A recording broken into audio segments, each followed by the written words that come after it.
Pas ndeshjeve të orës 18 në kualifikimet e Botërorit 2026, është konfirmuar se nuk do të ketë përballje Kosovë-Shqipëri në play-offin e Botërorit.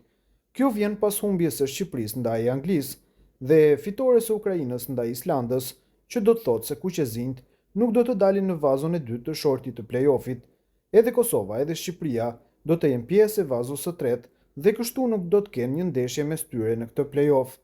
Kosova dhe Shqipëria do të jenë mysafire në ndeshjet gjysmëfinale të play-offit që luhet marsin e ardhshëm.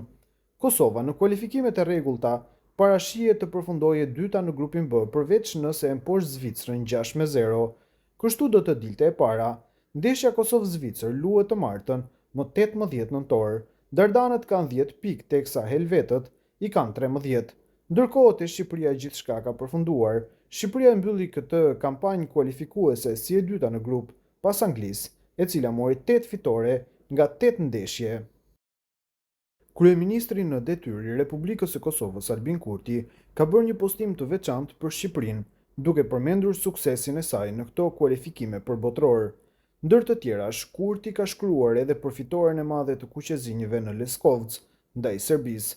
Ai shprehu dëshirën e tij që Kosova të takohet me Shqipërinë në turneun final të kampionatit botëror që mbahet në SBA, Kanada dhe Meksik vitin e ardhshëm. Shqipëria, sikurse Kosova, e përmbyll fushatën e dyta duke kaluar tutje në fazën tjetër. Nuk do të harrojmë asnjëherë fitoren ndaj Serbisë në Leskovec.